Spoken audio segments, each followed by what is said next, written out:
Mute myself. Sorry. Good Sunday, everybody. Welcome to the Center for Spiritual Living, Pleasant Valley in Camarillo, California. If you were watching before and your video stopped, we're back up again. There was a little bit of an interruption. We're glad you're back with us. And so today we have a bliss experience for you. Our spiritual leader, Reverend Pamella Geagan, and Lissa Coffey are going to have a wonderful discussion. Our lead practitioner, Pamela Bailey, is our practitioner of the day. Buzz Noe, our poet laureate, will tell us what's the buzz. And of course, our musical inspiration is Alberto Del Pino. So let's get this party started. We'll start with our vision. And our vision is awakening humanity to its spiritual magnificence. And the way that we do that is teaching and demonstrating spiritual principles for living an abundant and fulfilling life in a welcoming, compassionate community. And these are our flames of faith. When we light these flames, we acknowledge that we believe there is one power, one source, and that there are many paths to that source.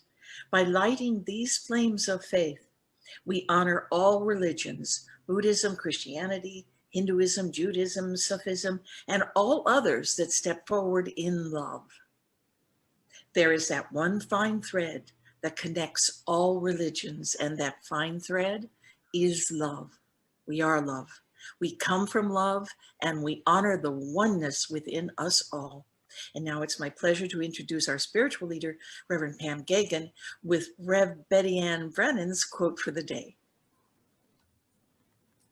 Thank you, Rev. Lynn. And our wonderful Reverend Betty Ann Brennan left us with so much wisdom. So our quote from the day from the heaven world, as I say, is love and joy are my constant companions. I am a servant of God, and I so laugh and be silly and love it. I am content with my life. Reverend Betty Ann Brennan. And now it's my honor to bring on Buzz Noe with our opening affirmative prayer. Buzz. Thank you, Reverend Pam. And I'd like to bring us into today's discussion topic with a brief affirmative treatment. So please, as I say these words in the first person, please make them your own. Close your eyes. Go within to your inner self, your inner divine perfection, which is always there for us. And know along with me that in this singular moment of the continuing evolution of the time and space continuum that is infinite in its wonder and its expansion, that right now, right here, there is one source to all that is. One source that is infinite in its power and its energy and its affiliation and love for everything. We call that one source God. There is one God. And I am here, one with God, connected to God, because God is the source of my existence. And through that connection, I am connected with everything that is from that same source, everything that exists. It's all one. We're all here.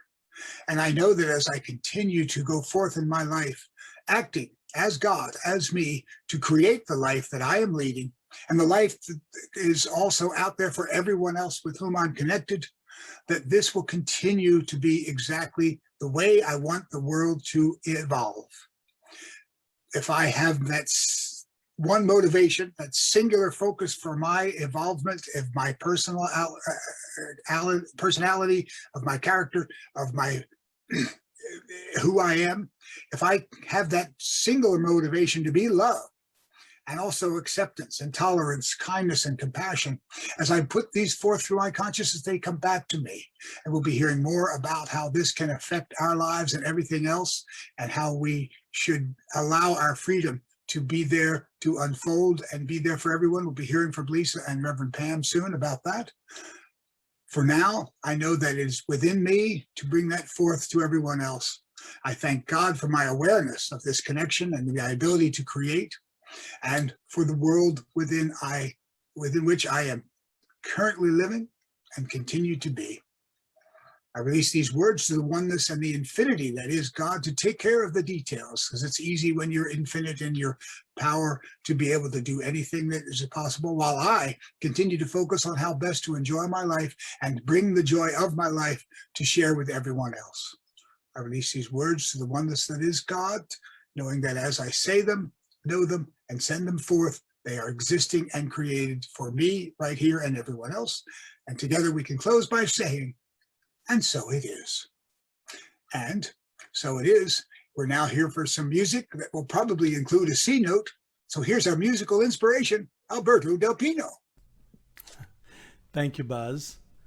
And the first song that I chose today, it's a Celtic song that it's called The Wise Maid. Here you go.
Magnificent, magnificent as always. Thank And you. for those who want to see Alberto in person, he'll be with us next Sunday morning. Thank you, Alberto. And so joyous and so uplifting on this morning. Now it's my honor to introduce our wonderful Buzz Noe again with our announcements. What's the buzz?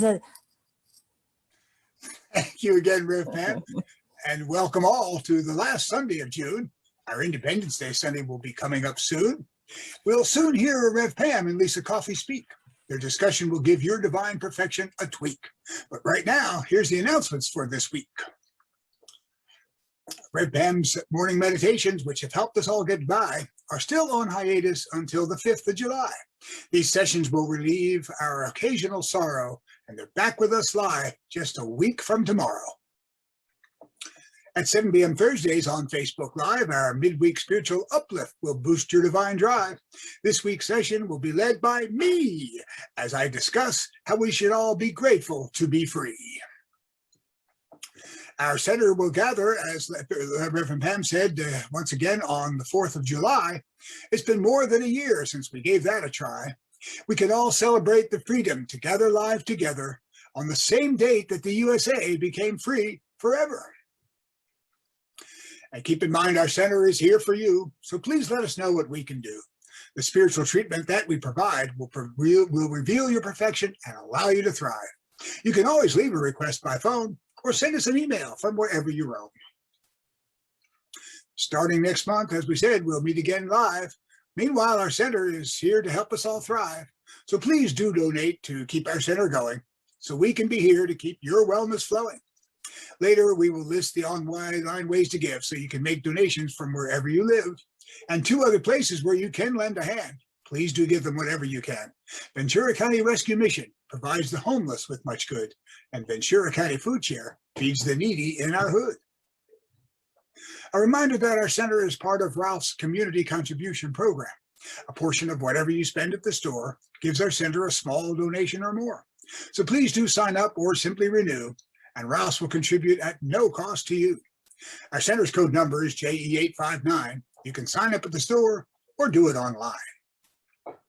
Another way to help our center for a while is to shop online using Amazon Smile. When you complete your purchase for the items you got, it will donate to our center right on the spot. And finally, we are now officially in the summer sun, so take some time to have some summer fun. And that ends the announcements and what I have to say. I now turn it over to our practitioner of the day. She connects with divine perfection daily. So here's our lead practitioner, Pamella Bailey. Thank you so much, Buzz, for the poetic introduction. I love it. That genius is just always working. And that is a wonderful expression of your soul. And so today, the soul's call is about freedom. And one of the aspects of freedom is in how we express ourselves in this world. And so the first thing is to be uniquely ourselves, because we're the only ones that we are. And we were born to stand out, not to fit in. And the last thing is to bless our mistakes, because we will make them, and that's part of our journey. So in this notion of freedom and expression and all of that, I'm going to read a few quotes. So my first one is a longtime favorite, and it is from Charles Fillmore, who was the founder of Unity, and this was in his 93rd year. I fairly sizzle with zeal, energy, and enthusiasm, eager to do that which ought to be done by me today. I just always find that so inspiring. And next, this is from John Lewis, who was a congressman who was just an extraordinary man and patriot and stand for justice and civil rights. And he said, "You cannot be afraid to speak up and speak out for what you believe. You have to have courage, true courage." Yes, absolutely. And my next quote is from Michael Singer in a book called The Untethered Soul, which is a marvelous book. And he said, "The prerequisite to true freedom is to decide that you do not want to suffer anymore. You must decide that you want to enjoy your life and that there is no reason for stress, inner pain, or fear." And my last quote is from the founder of The Science of Mind, Ernest Holmes, who says, "We are to see that spirit creates all things by the power of its own word, and that we are spiritual beings. We are to hear that inner voice of truth, which is ever proclaiming the freedom of all life, the eternal unity of God with man." So taking these thoughts into an affirmative prayer, I ask that you join me. I will be speaking in the first person and just relaxing into this quiet space, this space where there is peace and silence, and where there is God. For God is all that there is and is ever present. And as I am in that silent space, I can sense, I can feel, perhaps even hear the presence of God, of that one, that is all. And so as I am in that presence, I can embody that presence, and I am that incarnation of the divine that is uniquely me. And so today, looking at the soul's call to freedom, I am aware that I am blessed to be living here and now in this country at this time, where I am free to speak, where I am free to do or not do, where I am free to express in many ways. I am free to express my point of view. I am free to express myself in that which I do, in that which I wear, that which I speak, that which I read. And all of it is actually in that divine flow of life itself. So this beautiful summer day, I start with gratitude, and then I open to what is to be expressed and done and shared by me today. And as I become aware of that, I speak, I move, I do, I go, and I have. And all of those things are part of my divine mission right here, right now, today. And as we go into the service today, I know it is going to be wonderful looking at the wisdom of Vedanta and how that is yet another one of those paths that recognize that all paths, all spiritual paths based in love, do lead to that one. And so in gratitude for all of this, and in gratitude for this life and this day, I release this treatment knowing it is already unfolding right here and right now. And if you would, join with me in saying, and so it is. And that said, I have the honor right now to introduce once again our wonderful Alberto Del Pino. Thank you, Pamela. And the second piece I chose today is a beautiful, beautiful piece by Joaquin Rodrigo, who was probably the most famous composer, Spanish composer of the 20th century. And according to a letter that he left, this song, he composed it thinking of the multicultural situation of Spain, where Spain, as you probably know, was conquered by many different people, amongst which also the Moors, so the Arabs. And they left a very tangible proof of their passage, not only in the architecture of Spain, but also in their music. And Joaquin Rodrigo wrote this song that it's called Concierto de Aranjuez in Madrid in 1939. And in it, you can hear not only the Spanish flavor, if you will, but also the Arabic one, the Middle Eastern one.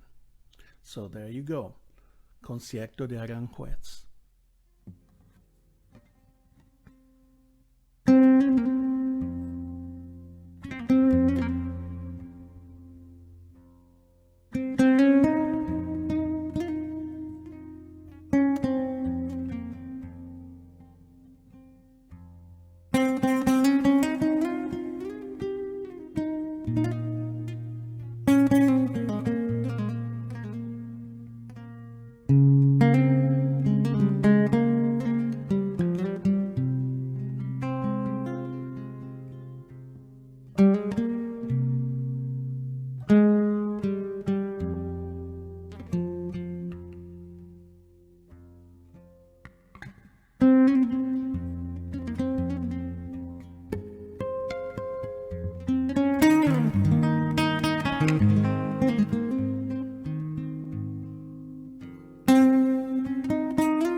Thank you.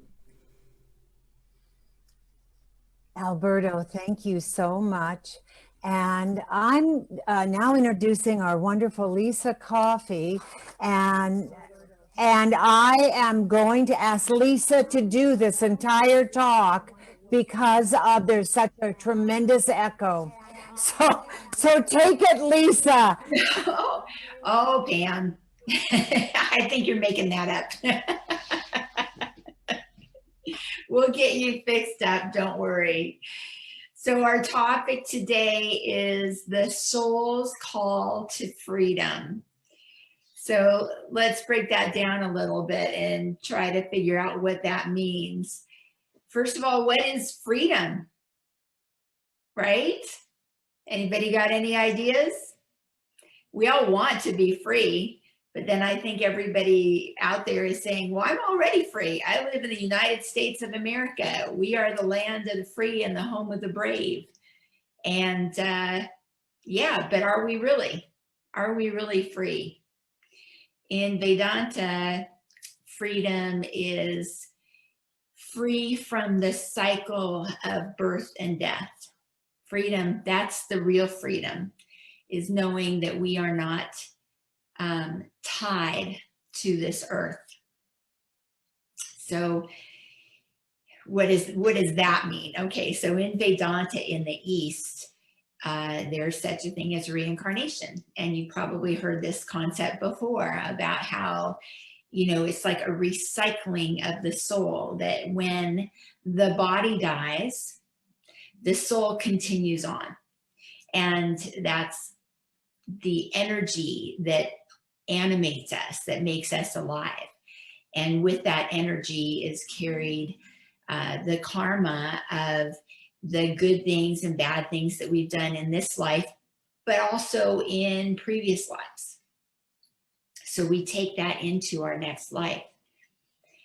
But at some point we find that why do we want to keep doing this cycle of birth and death? Why is this so important? You know, some people might say, oh, I want to come back because life is fun. Life is great. The life is where we can have birthday parties, where we can fall in love, where we can, you know, spend a lot of money and travel and see the world. Isn't that great?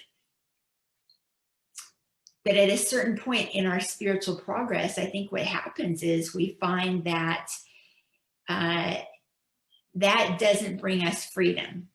It may bring us happiness temporarily, but it doesn't bring us that lasting bliss, that lasting joy, that lasting peace that we really, really crave. You know, it's just not enough.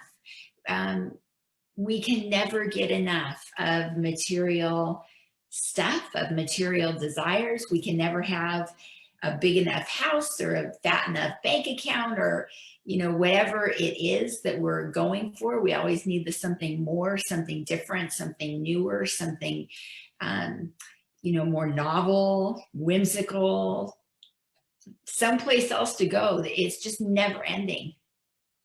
So at some point in our human existence, we feel that soul's call for freedom. We don't want to be tied to this world anymore. We don't want to want the stuff. We want to be beyond that. And where do we go for that? I mean, you know, I was listening to another Swami speak, and he was like, well, there's the advertising is that, you know, the car is going to make you happy, or the dress is going to make you happy, or whatever.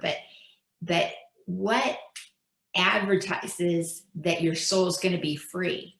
And the only thing that does that is religion. So, you know, we may have pursued a PhD in biology or psychology or whatever, but that doesn't give us what we need to be free. But religion is saying, we'll give you what you need to be free. Pam, are you still hearing an echo? You want to unmute, Pam, and see if you can chime in? I have a tremendous echo on my end. Can you hear this at all? Yeah, that's strange. Yes, and so I know that your talk was absolutely wonderful. I'm not done.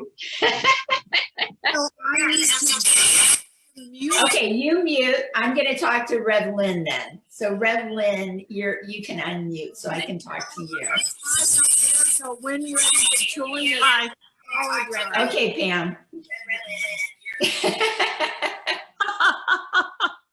Hi there. How are you, Lisa? Good. So I want to hear, like, what does Ernest Holmes say about freedom? Because for Vedanta, what we always talk about is freedom from the ties that bind. You know, that's what Krishna says in the Bhagavad Gita. When we are free, we're free from the ties that bind. And the ties that bind are our desires that, you know, for the lust, the greed, all the stuff that keeps us bound into this human body.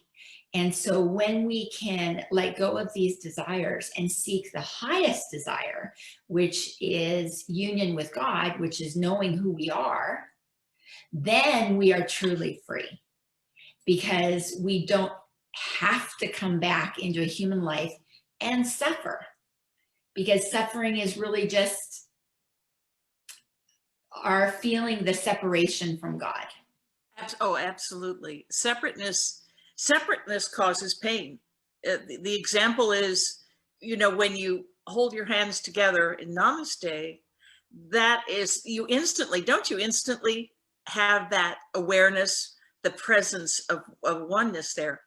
But when you do this, if there's conflict or there's a belief in conflict, then there's pain. Well, actually, I just hurt myself. So suffering is a choice, yes. And when we acknowledge our infinite nature and our oneness with source, with spirit, with God, with intelligence, then we are instantly, because we are the creation of the creator. Creativity is our nature. We are creative. And so that creative nature of ours is our freedom.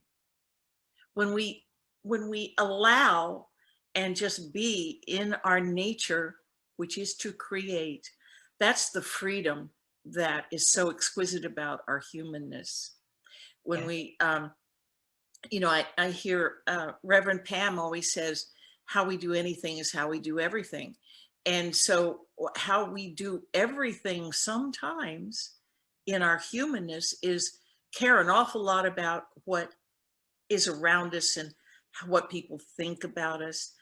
When we are experiencing that divine presence and our eternal now and our oneness with source, the choice is that we are free to be our creative selves. It doesn't matter what's going on around us. And that's when you mentioned separation. The separation is a great cause of suffering. The belief that we are separate from the creator is a great cause of suffering. Yeah, it's a disbelief. I mean, it's a mistaken belief, because the truth is we are always connected.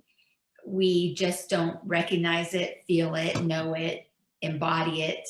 You know, Krishna says, you are your own hero. You are your own best friend, but you also are your enemy. Your will is hard to bend.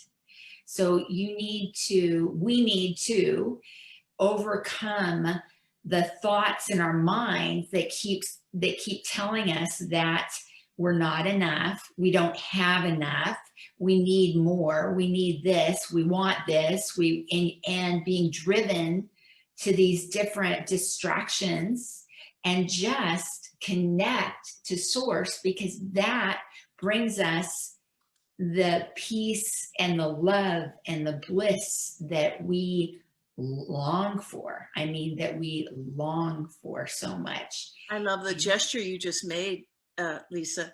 When we connect to source, you brought it right in. It's just, Dr. Holmes would say, and the Bible would say, I am that I am, which is exactly, and it's so centering and calming and sweet when something, as the appearance of something around us is so awful. And I have to do this a lot. I don't watch the news, but if it creeps in, as you know, during General Hospital or something like that, if the news creeps in, the first thing I do is what I was taught to do is reinterpret. And the way I reinterpret the news is to know that everything is unfolding perfectly, but to say, I am that I am.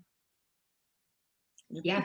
Right there, connected to source, knowing that whatever is unfolding absolutely perfectly above and beyond the appearance. Absolutely what? Absolutely. Like no matter what, like Reverend Betty Ann always says, Right. no matter what. Yeah. There's another part in chapter 11 of the Gita where Krishna gives Arjuna the divine eye. And at first he's seeing all the beautiful things about God, you know, and he's like, oh, I have no words. It's just so amazing. It's beautiful. And then all of a sudden he starts going, wait a second.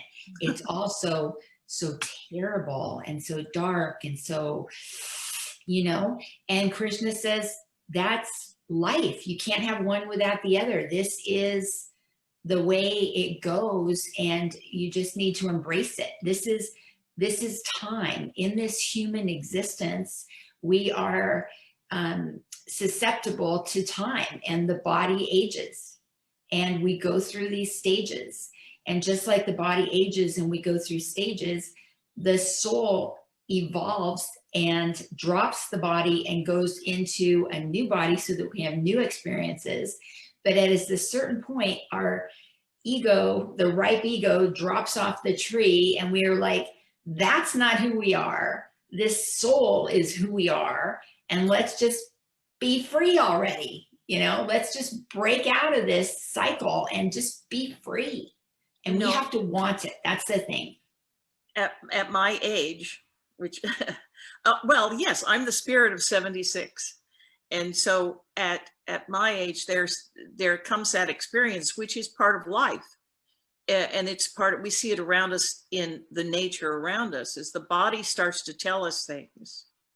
I do feel something more expansive about my expression. It's almost as if, well, like the butterfly, this is another part of that process. And although I don't intend to, as Buzz would say, take a powder really soon, you do have that experience when you get to be a certain age, that grand soul, that higher self, that over soul, over self is expanding. It's kind of shuffling its feet, you know, ready to expand. Not too soon. Yeah, but your bucket list changes, right? Yeah. It's like you know, you have certain things you want to accomplish before you die, and then you get to the point where I want to know God. And that is like it. That is my priority. That is the first and foremost thing. I want to know God. I want to know who I am. That is all I want. And when you get to that point and you want it bad enough, you know, you do the spiritual practices and you enjoy them. You know, I think a lot of us say, how does religion make you free? There's all these rules. Thou shalt not this, thou shalt not that, thou shalt not that. But I mean, come on. It's all to help purify our mind and to prepare us and to make us ready for this time when our spiritual longing is so strong that we can get there, you know. And Ramakrishna was an example of it. There's many people throughout history who've been an example for us that we can do it. It is possible. I think that you said something key when you want to know God, and there are those thou shalt nots. My experience has been that those thou shalt nots are where my greatest lessons were, not in a Hallmark card, not all, everything is okay. The gritty stuff in life where you feel things deeply and you make your choices and you have freedom to make the choices. in those dark times. That's the shadow work that we talk about, that part of ourselves that we may actually want to embrace. In fact, we certainly do. It's every much a part of God.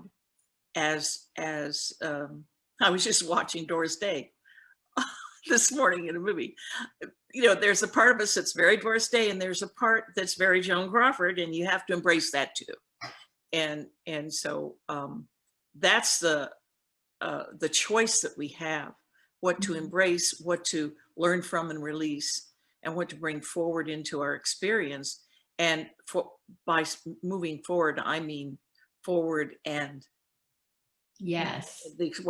what is your go-to, Lissa, when stuff happens in your life, when it gets a little gritty?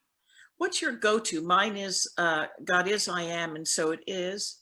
And I have a mantra, divine love now flows through me, healing and revealing my perfection. And that's kind of my go-to. Do you have a go-to? Yeah, I always say it's mother's will, you know, because I have, like, everybody's got whatever God is for you, right? And in Hinduism, people kind of choose a personal God because God is so vast and omniscient and omnipresent that it's easier to relate to a certain personality. So some might like Krishna or Ganesh or Shiva or, you know, Kali. There's many of them, but for me, it's Holy Mother. And things happen, and I think, oh, that's the worst thing that could have happened. Shoot, this isn't what I wanted. But if I just say, you know what, it's mother's will. I know she's looking out for me. She's looking out for the world. And things are going to happen that I may not feel are right, but she knows it's right. And maybe later on, I'll figure it out why, you know? Yeah. But I just kind of say, okay, mother's will. So roll with the punches, you know, reevaluate, keep going. Mm-hmm. I just thought of something when you were talking about the many faces of God. Some people who don't have a discipline, they don't have principles to back them up, but they have a way of finding their own personal God, maybe with a different name. Maybe that personal God is dance, or is thought, or is the inquiry, or the mystery. Yeah, But those are all actually the same faces of yes, those gods. They still exist because they're in our nature. absolutely. Yeah. Nature itself is quite a teacher for us, you know, like the storm comes and it's horrible and it's bad, but guess what? The sun still comes out again. It doesn't last forever. It's not always the storm. And that's just how life is. There's sunny days, there's stormy days, there's rainy days, there's cloudy days, there's whatever, you know, you have to take, it all comes together. It all comes together. And the freedom is knowing that no matter what the weather is, you're fine, you're good. You know, that's the freedom, is not getting caught up in it. You know, getting caught up in, if I do not get this job, my life is over. You know, if I do not get this husband, my life is over, or whatever. You're beyond all that. None of that matters. All that matters is your connection with God. We tend to identify with what it is that we want. It's outside of us. Also, that's separation as well. When we don't identify with ourselves as one, and we identify with what it is that we want in life. Yep. And that is, I think our culture is shifting now. Don't you feel? Do you feel that? Yes. Lissa, that the world is asking to be awakened. It's asking questions. Anyway, I think this whole pandemic thing was a big wake-up call for us. Yeah. And I think that we're moving away from, you know, the corporate structure to the community structure. And we're becoming more of a people that support one another, that understand that we are not alone on this earth, that we're here to help each other learn and grow. You know, Lissa, this is the first long talk you and I have ever had. So this has unfolded perfectly for you and for me. This is great. It's been great talking to you. Beautiful. I think I'm kind of getting a message from the ethers that it might be time for us to wrap up, and I would like to continue anytime. I agree. I think our spiritual mother, Pamella Geagan, is like saying, hey, people, wrap it up. We are so fortunate and so blessed to have Pammy and to have you on the fourth Sunday of every month. It's just a blessing. And thanks for jumping in. Oh, my pleasure. And thank God I was paying attention. I could have been doing my nails. So now it's my pleasure to introduce our beautiful Alberto Del Pino, who's going to play. And thank you so much for the Rodrigo. Made points in heaven with that one. Here is Alberto. Thank you, Lissa. Thank you, Lynn. Thank you. To continue in the Spanish style, we are going to Argentina right now.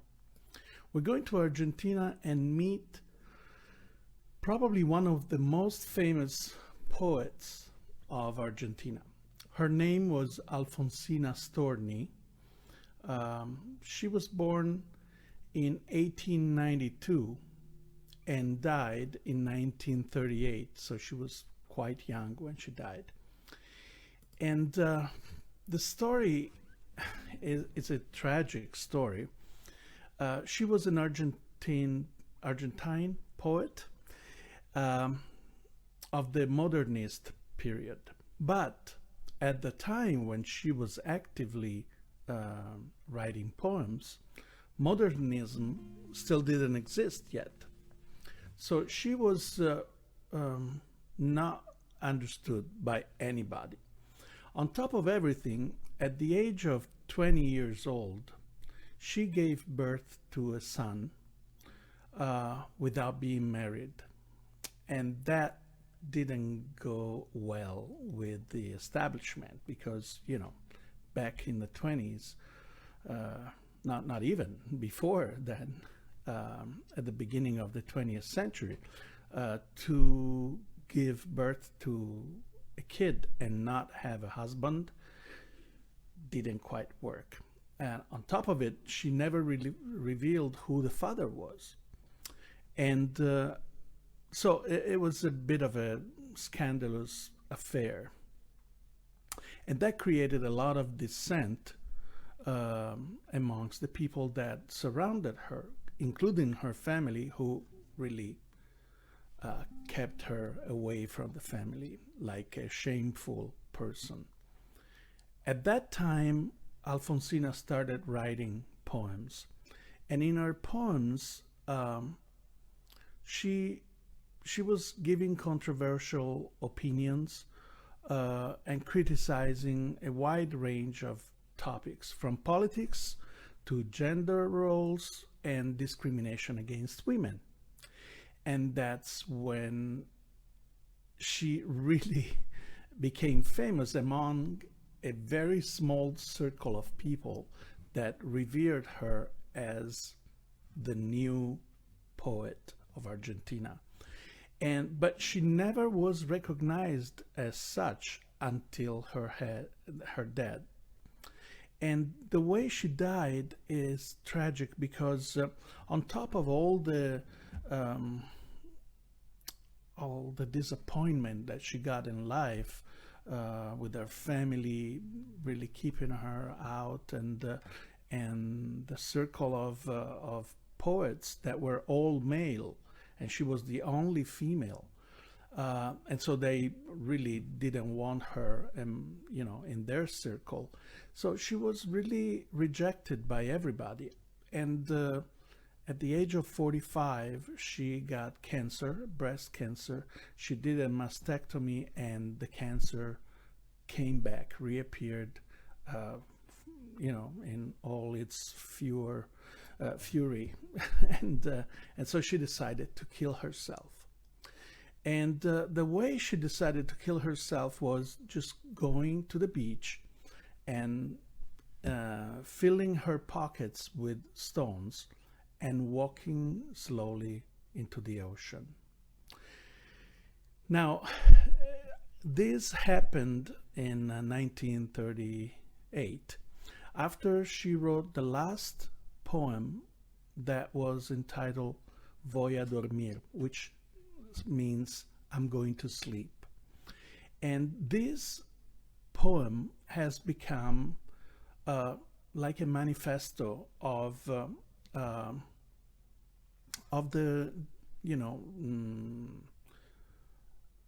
discrimination against women in general.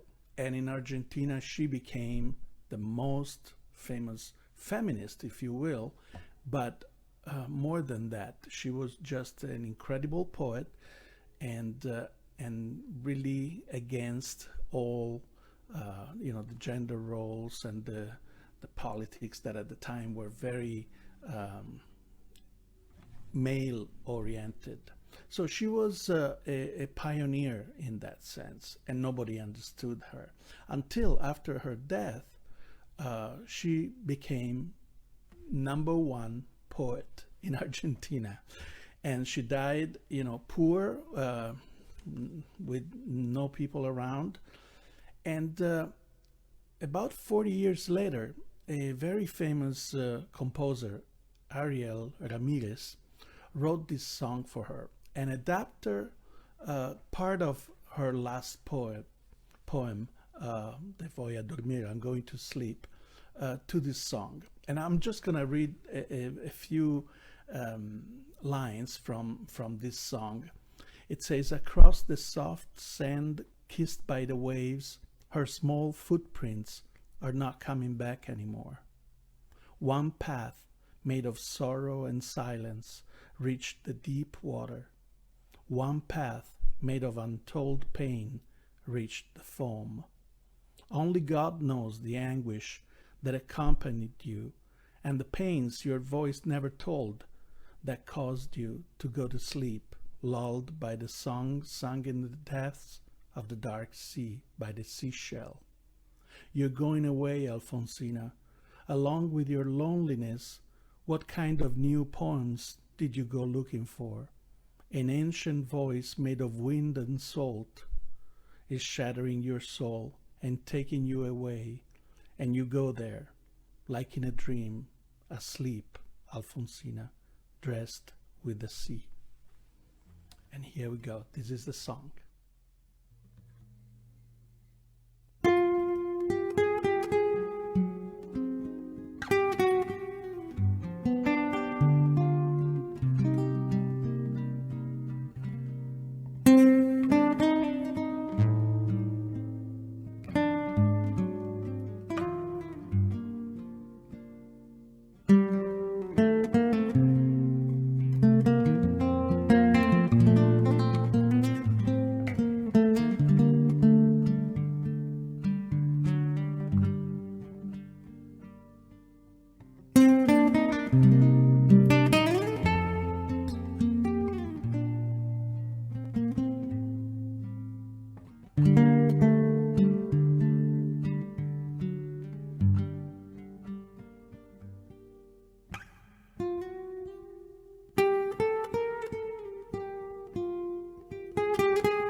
Alberto, I'm back.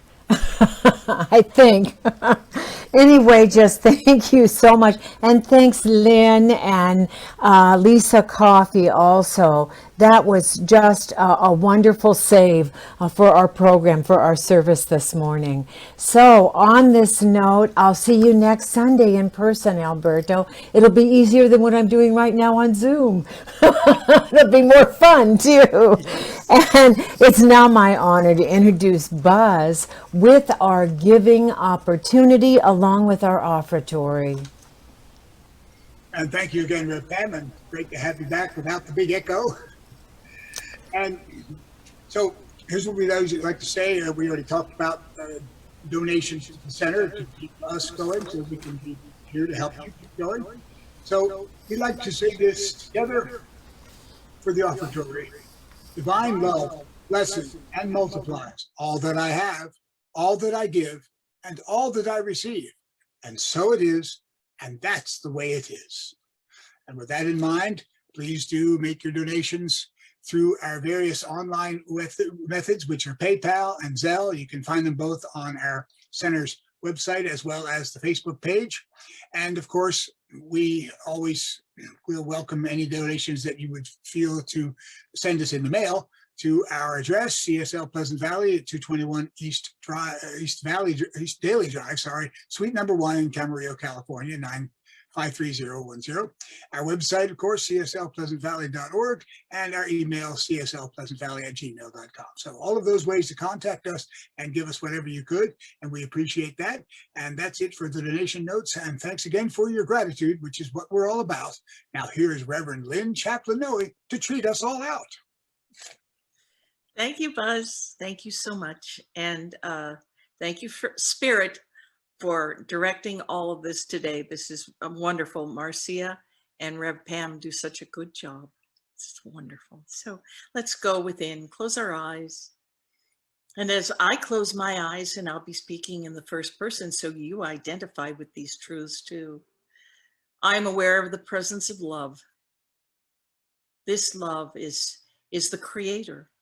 It's life itself, God. And I'm the divine individualized expression of this wonderful creative creator. I am the creation of the creator. And so knowing what I've heard today in this very interesting service, I've realized that everything is always in divine order. There's always something wonderful to be learned. There's something wonderful to be released and revealed. And I know that when these things happen, the first thing I say is, where's the gift? Where's the blessing? Thank you. I am that I am. And I release any attachment to what's going on and know absolutely, with absolute certainty, that there is only perfection. I'm so grateful for these loving truths as I step forward right now in my week on this day, knowing these truths and using these truths. When something appears to me that looks not so good, I'll say, where is the blessing? Where is the gift? I am that I am. And I release it to the higher idea of everything that's unfolding. I release these loving truths into the law of mind. I allow divine mind to take care of the details while I enjoy my beautiful, expressive oneness with Source. And together we say, and so it is. And so it is. Rev Pam, take it away. And so it is. And thank you again, all of you, for being fully present and getting us back up and going. And next week, I just want you to know, I don't know what the girls said at this point, but I will be listening to it. But what I know for sure is the divine calling is within each and every soul. And I'm so grateful that we are in this oneness together, all us souls together. So I just want to thank you all. Lissa, Lynn, Buzz, Alberto, and Pamela Bailey. Thank you. Thank you. See you next week in person and also on Zoom and live on Facebook. Mwah! See y'all. Bye.